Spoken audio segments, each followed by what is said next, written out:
that'd be great. Okay, going now.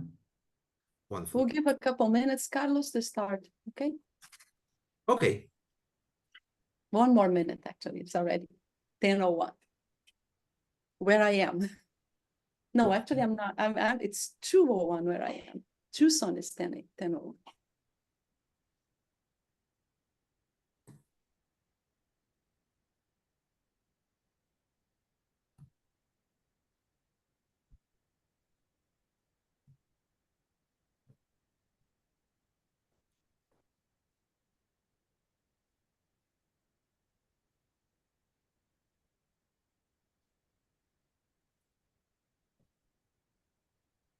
Okay, I think we can start now. So good afternoon, everybody, and welcome to IAU Commission G5 series of talks.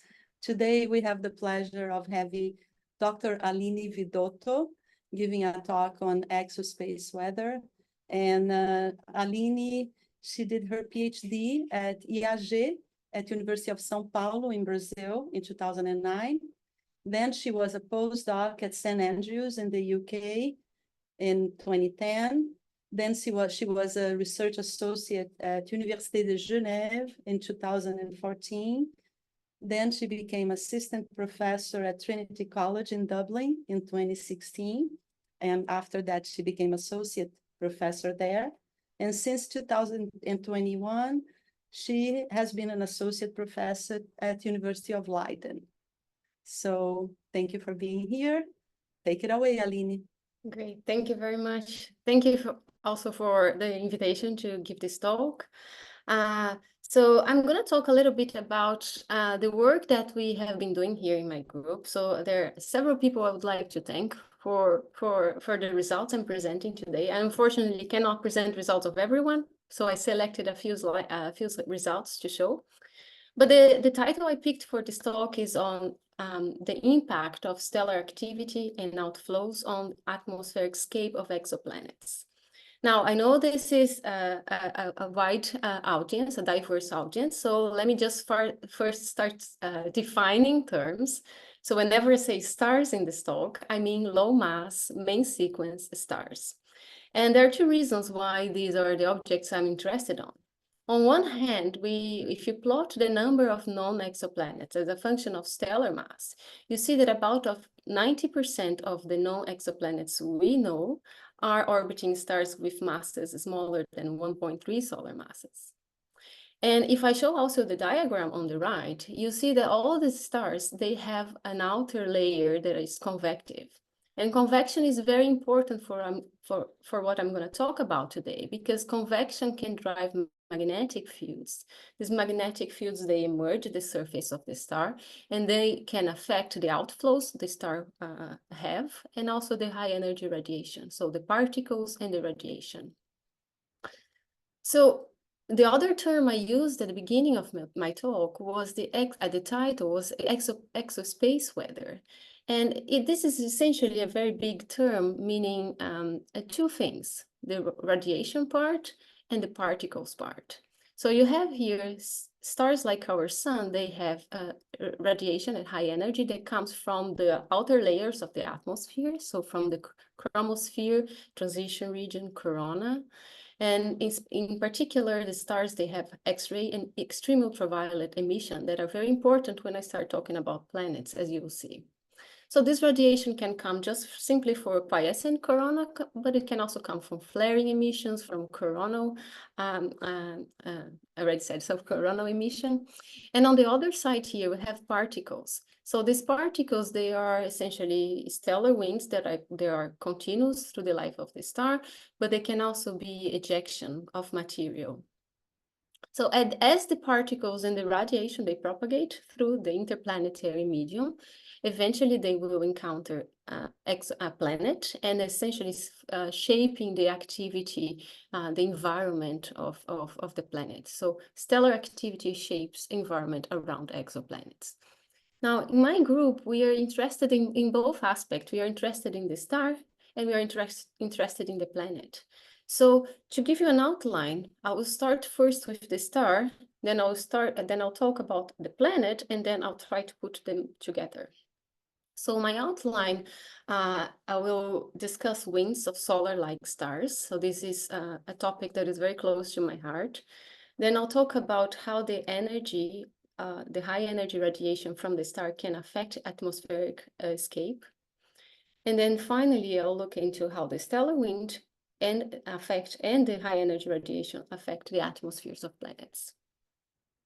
And I should also note here that when I say planets, I'm going to talk about planets that are orbiting very close to their host star. So we call them closing exoplanets.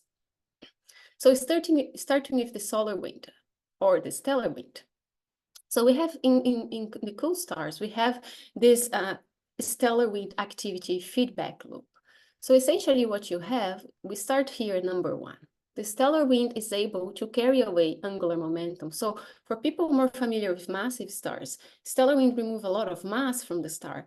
But in the case of low mass stars, the amount of mass removed by the wind is quite small, but it's very important because it removes a lot of angular momentum. And if you take angular momentum away from the star, the rotation evolution of the star will change. And if you change the rotation of the star, you can also change how angular momentum is transported in the interior of the star.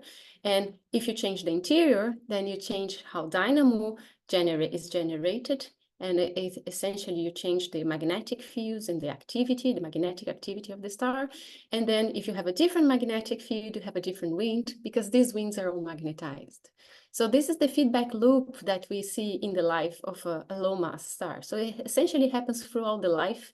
And what you see in general is that with time, the stars, they will spin down, their winds are going to become weaker, and their high energy radiation magnetic activity will also become weaker. And that's what I'm going to talk a little bit about now. So this is an HR diagram, and color-coded here is the mass loss rate of the winds of a number of stars. You see here that the stars that I'm talking about, they are in this bottom part of the main sequence. And you see here the mass loss rates that we infer for these stars, they're much smaller. They are on the order of 10 to minus 16 to 10 to minus 12 solar mass per year. While if you look at the giant stars, the supergiants, they are 10 to minus 6 and even bigger in solar mass per year. Just to put you in context here, the solar wind has a mass loss rate of 2 times 10 to minus 14. Now you see here that we don't have a lot of points in this region of the diagram. And that's because it's really hard to measure winds of low mass stars, because these winds, they are very rarefied. They're very tenuous, so it's hard to detect them.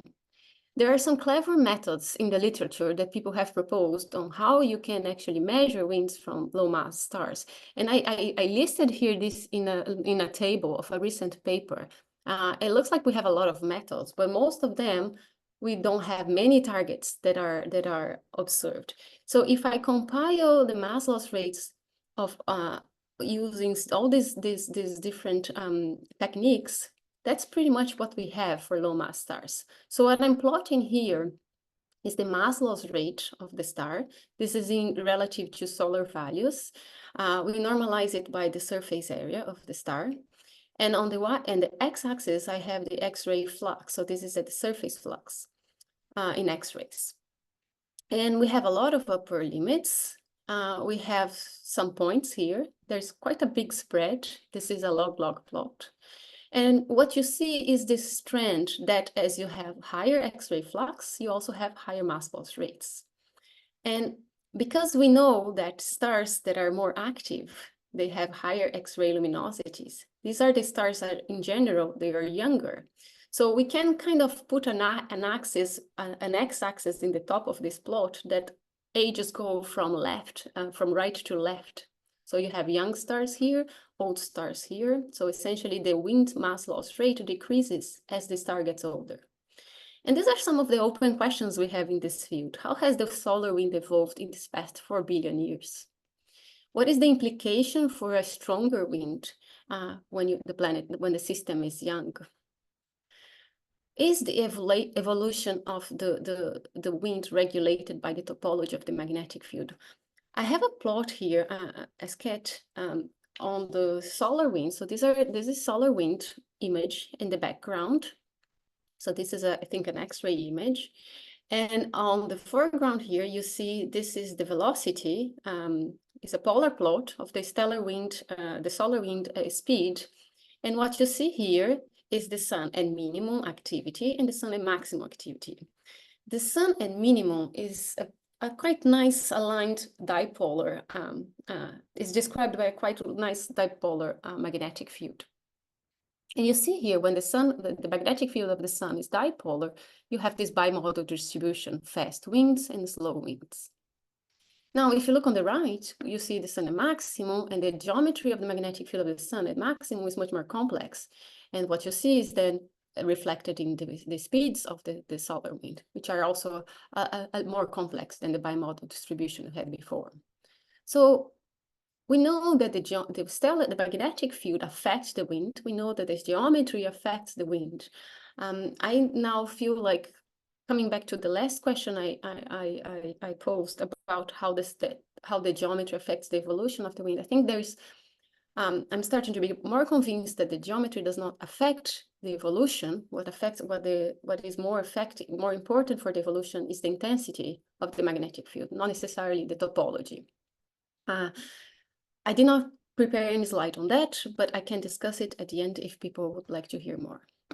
So coming back to the interplanetary medium. So the stellar wind essentially is propagating through the interplanetary medium, and I have here a sketch of the sun and the Earth, and of a star and this planet, this hot Jupiter. So what we see here is that the Earth is about 215 solar radii away from the sun. A planet that I'll be talking about, a hot Jupiter, is on the other hand much, much closer. Here in this example, this planet is about 6 stellar radii away from the star. So it's much, much closer. And we know that if you bring a planet like an Earth from 1 AU to 0.05 AU, you know that the stellar wind environment is much harsher. It is denser to begin with. It is more magnetized, so the magnetic fields also decay with some power of the distance. And also this planet will receive a much higher radiative flux because radiation flux falls off with 1/r². So in general, if we compare with solar system planets, we know that close-in planets, they have stronger interactions with the host star.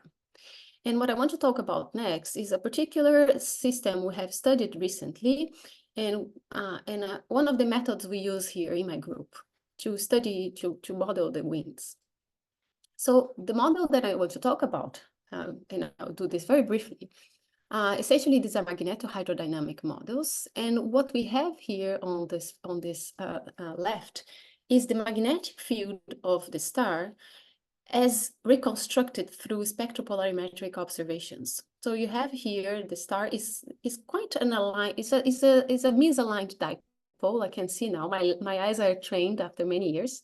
But what you have here is that the star has a negative polarity for the magnetic field at the north or at the visible hemisphere, and a positive polarity in the bottom part.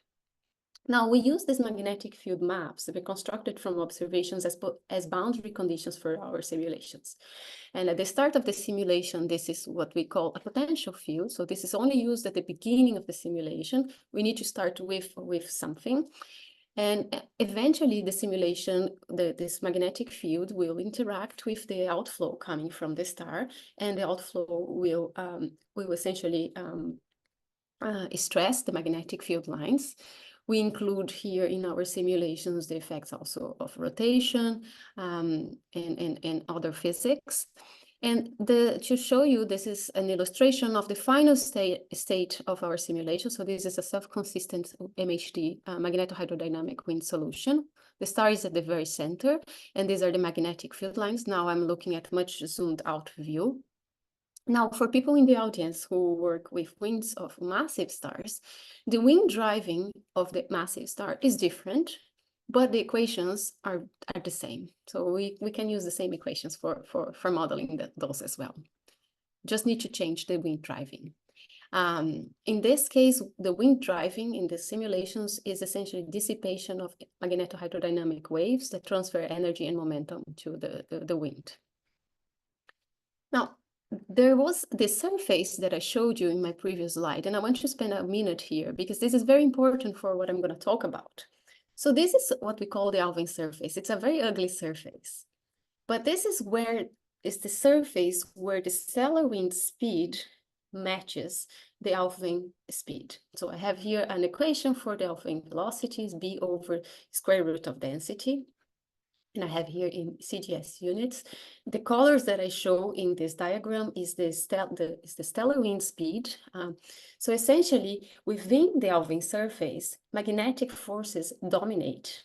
And outside the Alfvén surface, essentially the inertial forces, so essentially the kinetic energy dominates over magnetic energy. And this is very important because depending on where your planet orbits, whether it's within the Alfvén surface, a subalfvénic orbit, or if it's outside the Alfvén surface, a superalfvénic orbit, what we get can be very different. So the question I have here, is the star affecting a planet, or is a planet being affected by the star? And to answer these questions, I need to look into the orbit of the planet and the position with respect to the Alfvén surface. So here I have two simulations done by Robert Kavanagh. And what you have here is at the center again is a star. These lines are the magnetic field lines. And in white, so these are 3D simulations, but to make it easier to visualize, we are just plotting the equatorial plane of the stellar wind. And this is the cut through the equatorial plane of the Alfvén surface. Now you see here in this particular case, the planet is Proxima b, orbits outside the Alfvén surface. And in this particular case, we have AU B and AU C. These planets orbit within the Alfvén surface. You know, most of the time, there's a little bit of the orbit that is superalfvénic. But the key point here is to compare whether it's subalfvénic or superalfvénic. Because if the planet orbits beyond the Alfvén surface, it means that there's no transfer of information between the planet and the star. So the star doesn't hear the planet is there. And on the other hand, if planets are orbiting within the Alfvén surface, there is some magnetic connectivity between your planet and the star. So if this connectivity takes place, then you can transfer information from the planet to the star, meaning you can have you can observe this in signatures. So if you are in the superalfvénic regime, you can have emission, for example, of the planet generated by magnetic field lines in radio. So we call this the cyclotron maser emission. On the other hand, if you are in the subalfvénic regime, you can have the planet inducing emission on the star. And for example, you can observe it also in the radio. You can observe it with chromospheric anomalous activity on the star. You can observe also this in X-ray, in excess X-ray and UV. So other activity indices. And one particular system we have investigated recently is this M-dwarf GJ436b. So this is a star that is a spectral type of M4, M3. It's a 0.4 solar mass star. It has a magnetic field that we observed of about 25 Gauss. So this was published by Vidotto et al. In 2023. It rotates at 44 days. It's quite a slow rotator. This star has a planet orbiting at about 2.6 days. And it looks like it's a closing planet. It's at 0.028 AU. This is not really that close because the star is very small. So if you put it in normalized units, it's about 14, 15 stellar radii. There are many planets. There are other closing planets that are much closer than that. This is about a 1 Neptune mass planet. What is interesting is that this planet orbits at 2.6 days, but the orbit is nearly polar. So as the star the star rotates at 44 days, and the planet orbits much, much faster around the polar in polar orbits. So what you see here are the trajectories of the planet orbit. I think there's about 17 orbits within this 44-day period, and this is what I'm plotting here. So as the planet orbits, so the circle here indicates the orbit of the planet, So as the planet orbits around the star, what we see is that it will go from regions of closed field lines to regions of open field lines, and will interact with regions of different velocities, different densities, different magnetic field intensities as well. And by the time we were working on the paper, there was this result that came out in the literature by Lloyd, where they observed the star and they looked for a flare, they investigated the flare distribution of the stars. So what they found here, so this is the occurrence rate, and this is the energy of the flare. What they find here is that for this star, in blue, they found fewer high energy flares than they would expect for stars of similar activity level and spectral type. And they propose that this lack of flares could be because there is a planet, the one that I just showed you, and this planet is essentially triggering flares to occur earlier. So they break the planet, there's a magnetic field line connecting the star and the planet, and the planet with the orbital motion can break this magnetic field line, and therefore there is less time for energy to build up for a stronger flare.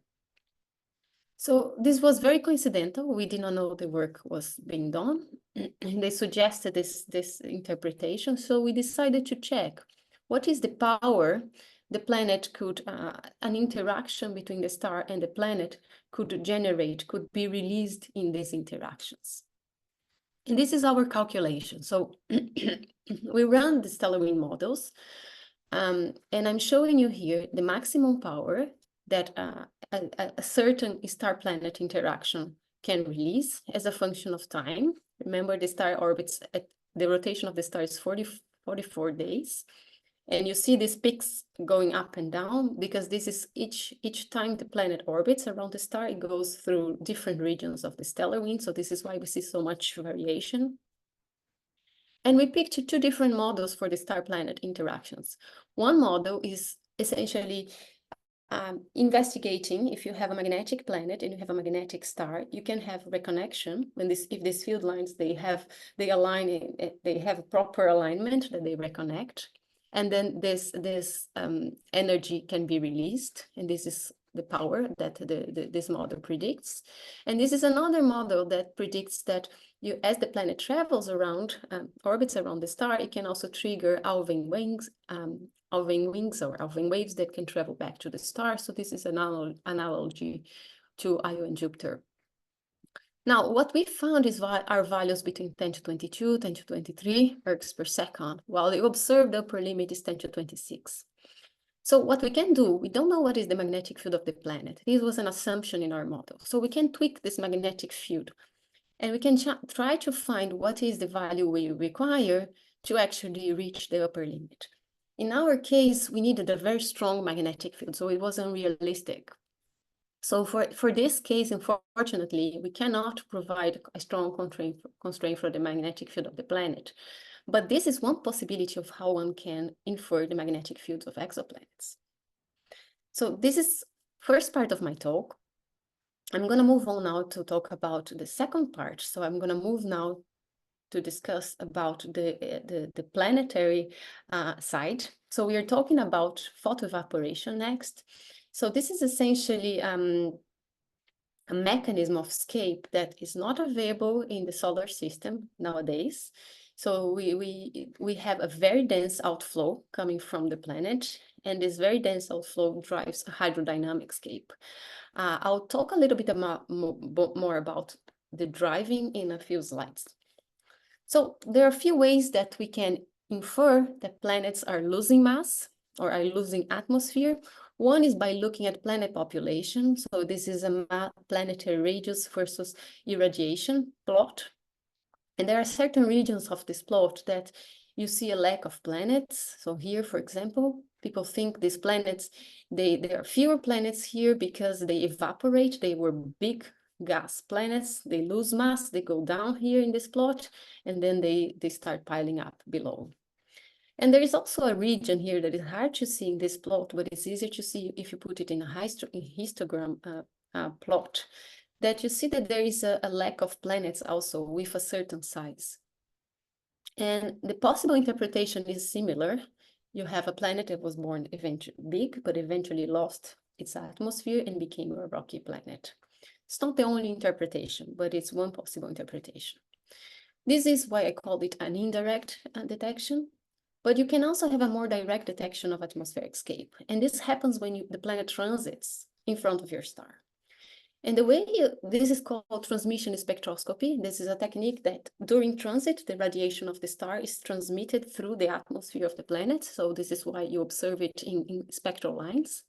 So here, for example, I'm showing you the star in the background, the planet in a brown. And if you plot the light curve, this is what this brown circle would generate in our light curve. But the idea is you take a spectrum of your star when the planet is not transiting, then you take another spectrum of your star when the planet starts transiting. You divide the two, you see how much absorption is then captured in the atmosphere of the planet. And if your atmosphere has a lot of hydrogen, for example, as we see in these gas giants, we would see a much deeper transit in hydrogen lines simply because you have a lot more material obstructing the stellar disk. And there are now many observations of escaping atmospheres. This is the same star as I was talking before, but this is the planet, the same system, J436b, this warm Neptune. This very tiny transit here is the transit in optical, and this huge transit is the transit seen in Lyman alpha using Hubble. So it's a huge, and here the authors are just plotting the blue wing of the Lyman alpha line. So it's a huge transit within, essentially the interpretation is that there's a lot of hydrogen escaping this planet. You can also see this now with helium observation. So this is the helium-1 line, metastable in the near infrared. And the advantage of the helium-1 observations is that it can be done from ground. So it's much cheaper than the Lyman alpha and the HST observations. And we also have observations of escaping metals. And I plot here the result recently came out from our CubeSat, CUTE, that measure escape in magnesium. Now, so how does this escape happen? We think this escape is happening through a photoevaporation. So the idea is that you have high energy photons coming from your star. These photons, they can ionize a neutral hydrogen, and you use 13.6 eV for the ionization, and the rest of the energy is essentially converted into thermal motions that drive the temperature up. If you increase the temperature, the atmosphere expands, and if it expands, it more easily evaporates.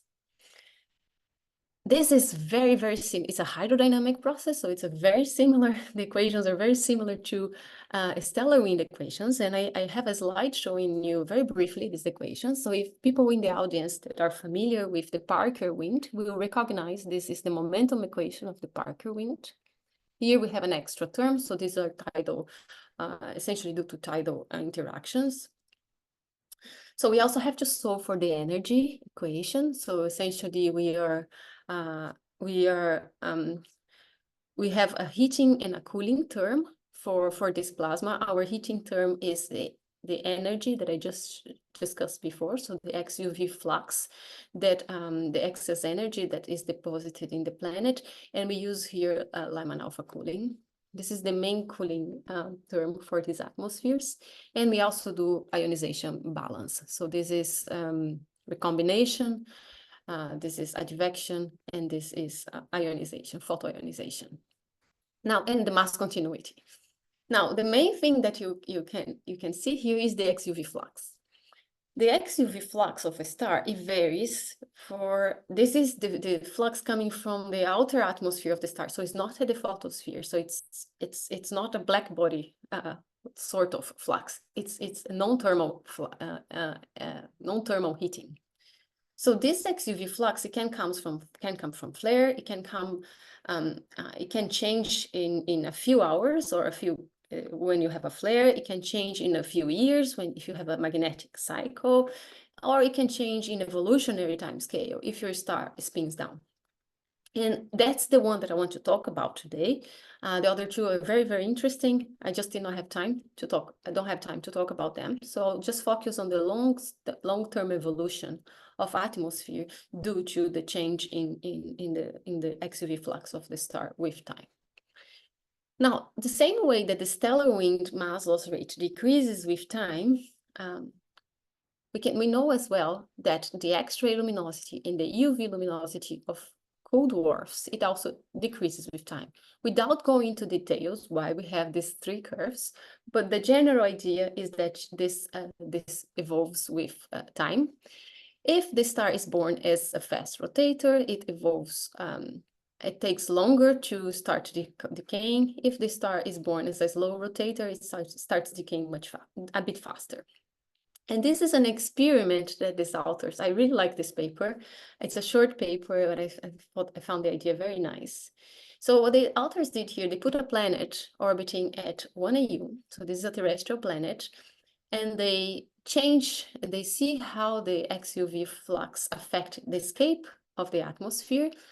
But they place this planet orbiting a star that starts rotating slowly, its life as a slow rotator, or it starts its life as a fast rotator.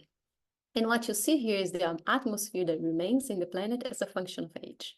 So you see that if the planet is orbiting around a slowly rotating star, the atmosphere is preserved.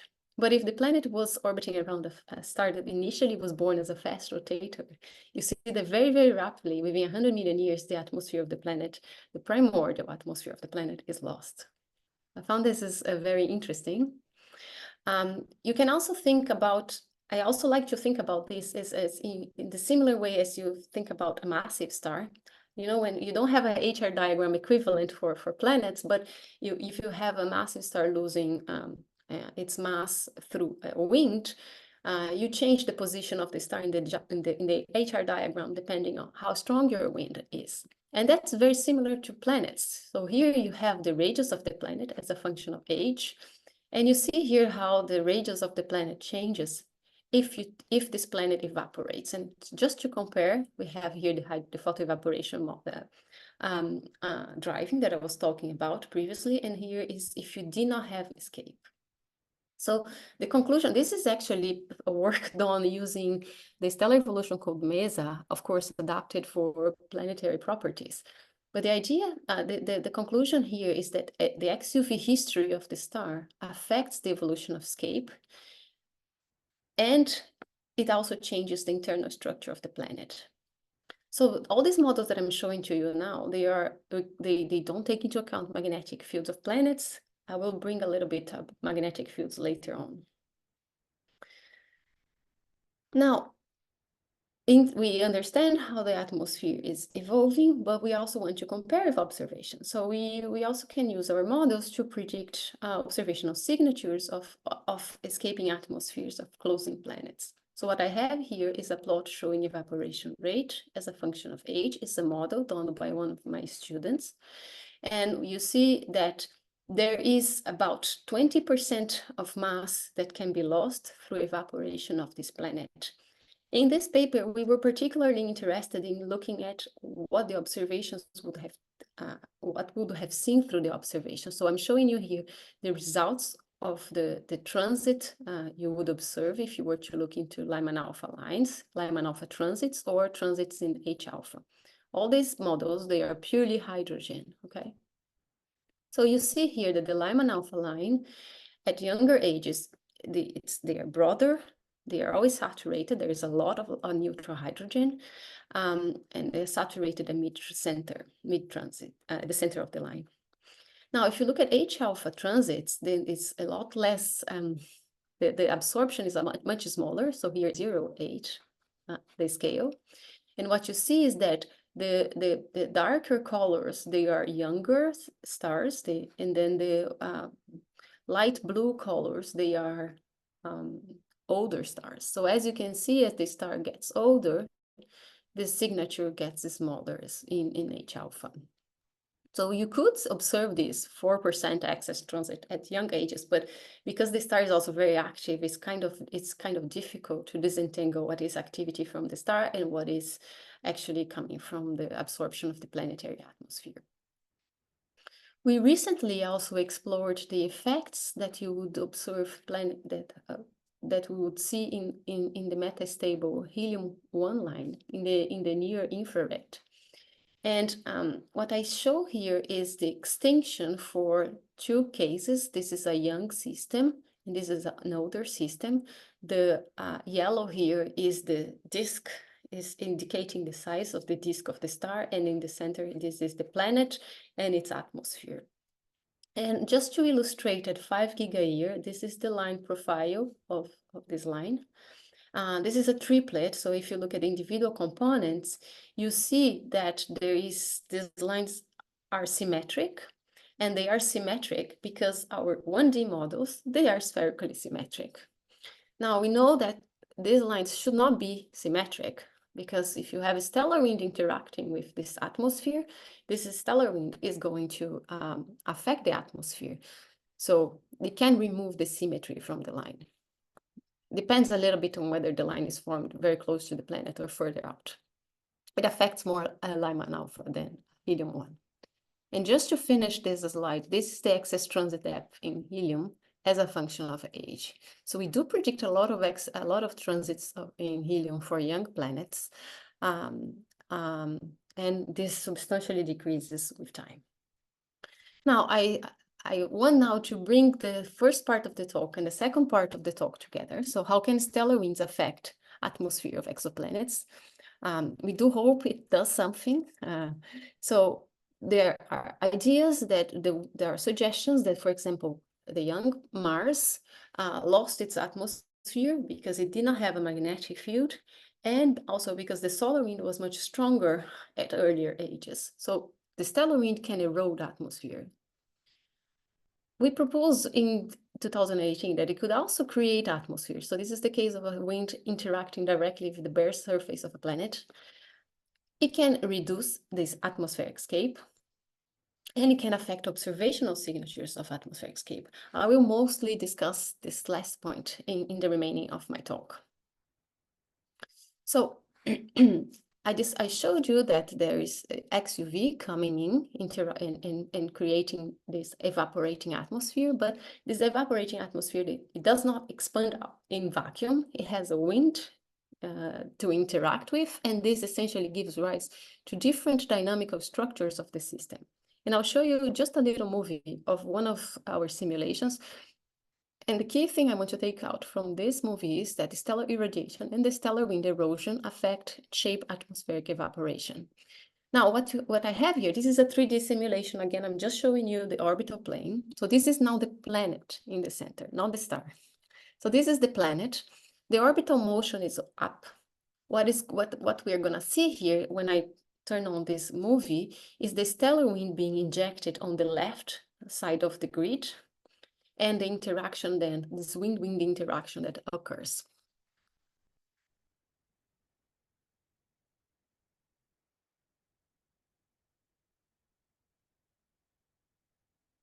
So you see here, there is a tail that is formed because of the interaction with the stellar wind plus the orbital motion. So the simulation is centered in the reference frame of the planet. There is also a bow shock that forms if the interaction happens at supersonic velocities. If I show you then the 3D structure, it's easier for us to see. This is the stellar wind. Now, just to make things more complicated, we rotated the image. The stellar wind now is coming from the bottom. This is the planet, and these are the streamlines. So here it's not a magnetized simulation. So the streamlines that we see are actually velocity streamlines. And this is the stellar wind velocity, and this is the planetary outflow velocity. Now we see the formation of a comet tail, and I put here attention just one comet tail because I'll tell you this can change. And this is the sonic surface. The sonic surface is the equivalent of the Alvin surface I told you before, but now we are in a non-magnetized system. So within this region, the speeds of the outflows, they are smaller than the sound speed, and beyond this, they are they are larger than the sound speed. And one of the first studies we did to look into the interaction between the stellar wind and the planetary evaporating atmosphere was a simple experiment. We had this is again a 3D model. I'm just showing you the slice in the equatorial plane. So we have the planet at the center, and from left to right, we are increasing the stellar wind strength. So essentially, we're increasing the mass loss rate of the stellar wind. So this is 2 times the solar wind value, 10 and 20. At the center, we have a closing planet that resembles a hot Jupiter. And what you see is that as the planet, in white here, we have the sonic surface. As the wind becomes stronger and stronger, this white surface starts to merge with a bigger surface. So essentially start to disrupt this sonic surface. And this is important, and I'll explain why in the next slide. But the other thing also we see is that the volume occupied by the atmosphere is changing. And if the volume occupied by the atmosphere is changing, of course, this is going to affect the observational signature when the planet transits in front of the star.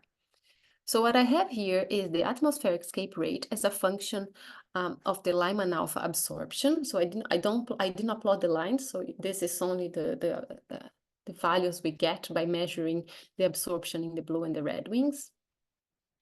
This is the case where there was no wind interacting with the atmosphere of the planet. And as we go from right to left, we are increasing the strength of the stellar wind. And you see this, that we start to increase the strength of the stellar wind, but there is absolutely no change in the atmospheric escape. So the wind is not affecting the escape rate. It is affecting the amount of absorption you would see during a transit, but not the escape rate. And suddenly the wind starts to affect the escape rate. So this happens when you merge the sonic surface of the planet with this other big surface that I was showing before. So when you open the sonic surface of the planet. I can explain, I did not put a slide to explain this. I can come back to this and explain to you later on. But the idea is that the observational signatures are strongly affected by the presence of the stellar wind, even when the planetary escape rates are not. So it's very important for us to take into account the effects of the stellar wind if you want to interpret your transit observations. In Lyman, I'm going to skip this slide. But what can we learn? So this is my new word I invented. It's called windometer. And for the stellar audience, I can make this joke. It's not a welcoming joke for the exoplanet audience, but I can say we're making the exoplanets useful for something else. So we are essentially using the planet to probe the conditions of the stellar wind. And we do this by using observations and modeling techniques. So for example, just to illustrate, we have 2 models of an evaporating planet interacting with a stellar wind, and we are trying to fit the observations of the blue wind Lyman alpha as a function of, this is a light curve, as a function of time. And what you see is that if you have two different wind properties in this model, but just this model, this one is the model that best reproduces the observation. So this is a way that we can, by looking at a planet, we can then infer the characteristics of the stellar wind. So this is us using exoplanets to probe the local conditions of the stellar wind, so the density and the speed at the orbits of planets.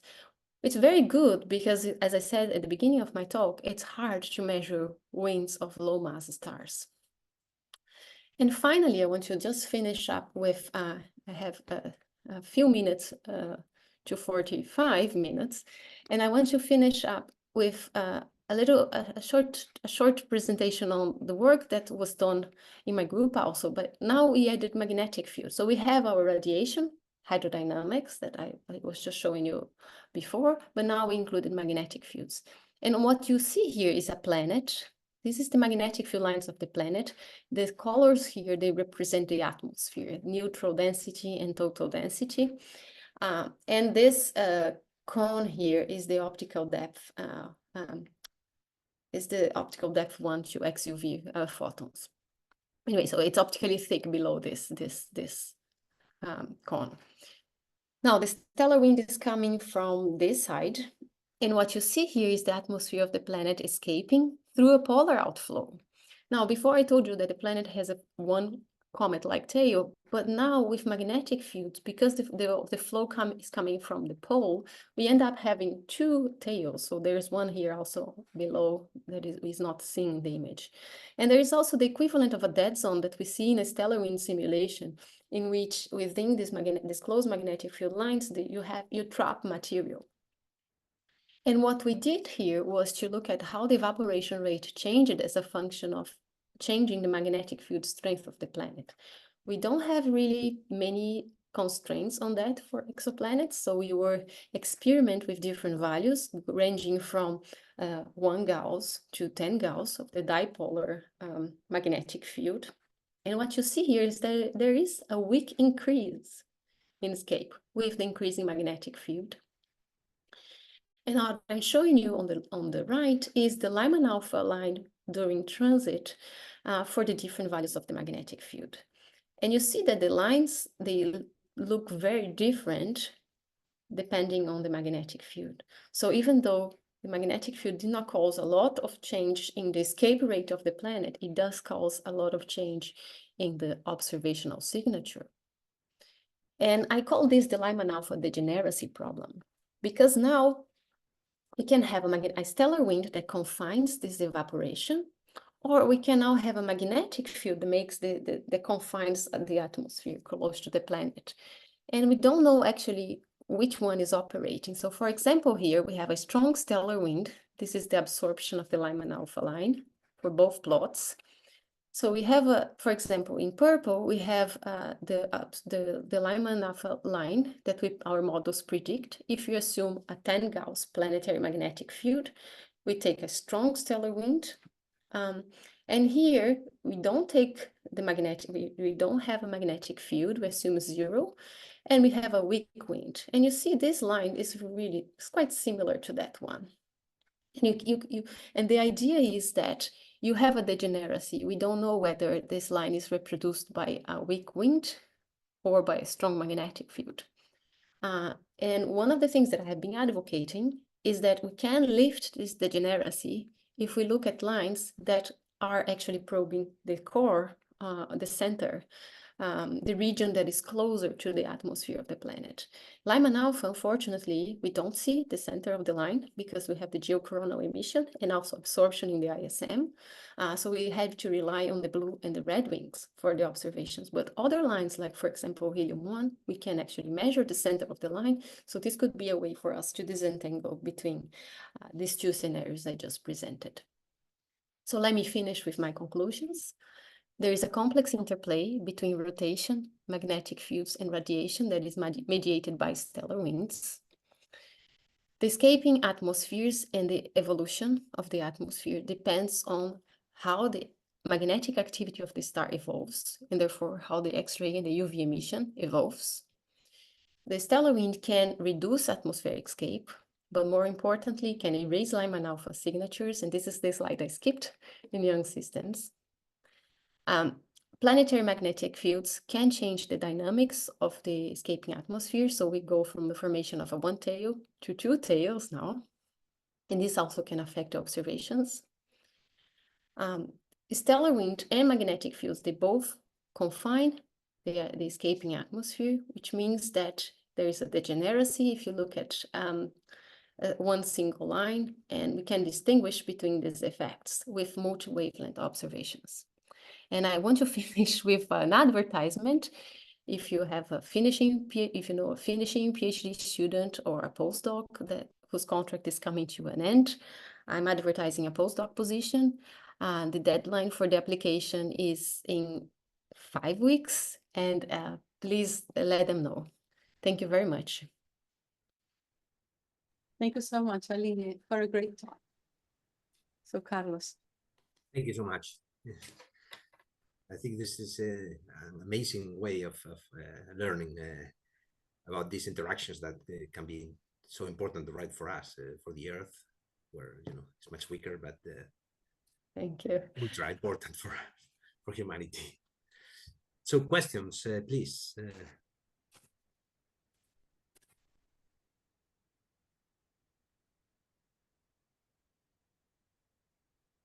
Please. I have a question, Carlos. Katja, go ahead. Okay, so Aline, there is a slope in the radius gap. This has been shown by Martinez et al. 2019, that there's a slope in the radius gap. Does this put any other constraints on your models, the fact that there is a slope? Not in my models necessarily, because we are not modeling, well, for the stellar wind interaction, we are not modeling the evolution yet. But there are people who is trying to understand different why this slope is being formed, taking into account not just photoevaporation, but a different mechanism of escape, atmospheric escape, which is essentially using the heating coming from the contraction of the planet. So the internal heating of the planet is what drives the temperature increase that drives escape. So there are people who are trying to understand or to fit for this slope based on different assumptions of atmospheric escape driving. Thank you. Any further questions?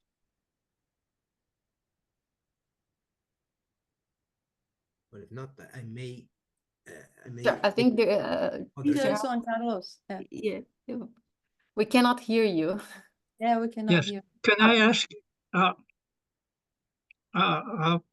as far as the equations that you're going using, you mentioned Parker's equations, and he had a very simple energy equation, just P equals rho. And what are you using now? Yes. So in the original Parker's model for the solar wind, the temperature was isothermal, so it was kept constant through the whole region of the model. In our case, we assume that the photon, the high energy photon coming from the star, is able to deposit energy in the atmosphere of the planet. So it ionizes the hydrogen, and the excess energy that is left is then deposited, is converted into thermal motions. So this is the energy. So we have a gamma 5/3 flow, as opposed to an isothermal flow that assumes gamma 1. But then we have to take into account the heating and the cooling. So this is for the planetary atmosphere. So the driving is photoevaporation, and the cooling that we use is Lyman alpha cooling. For the stellar wind, the heating is essentially is driven by magnetohydrodynamic waves. So we have Alvin waves that essentially dissipate, and as it dissipates, as they propagate, they dissipate and they deposit energy in the wind of these low mass stars. Thank So you. that's the difference of between but everything originated with Parker.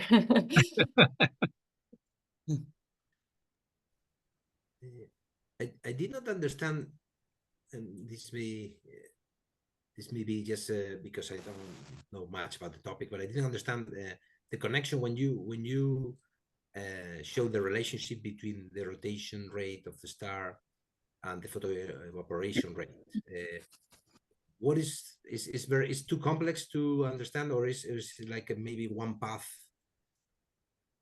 Let me see if I have a slide.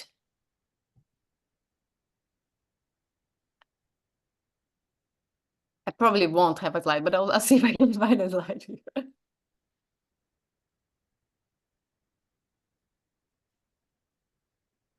I don't have a slide. Let me see if I have a hidden slide. So what happens is, I don't have it in this presentation. Right, so I'll come back to my loop.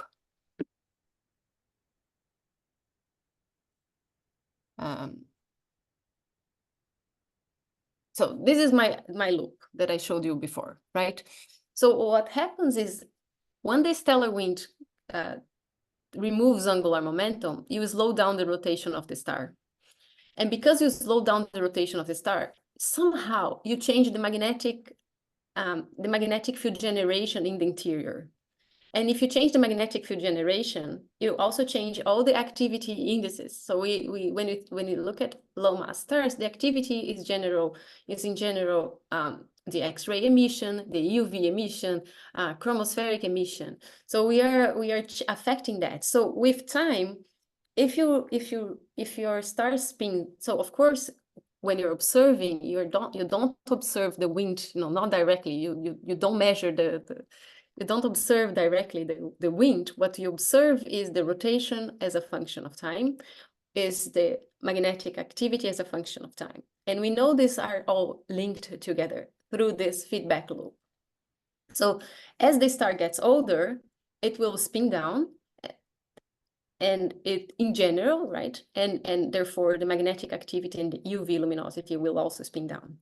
Now, in the curves that I showed you two curves, one that has a fast rotating and a slow rotating. I think this is your question, right? Yeah, I mean, my question was exactly if it is through the effect of rotation of the activity of the star, or if yeah. No, these are all empirical. These are all observed. There is a correlation between the rotation and the activity of the star. I don't have a plot showing this here, but there is a very well-known correlation. In cool stars, the activity and rotation are related. Thank you very much. Any further questions for Aline?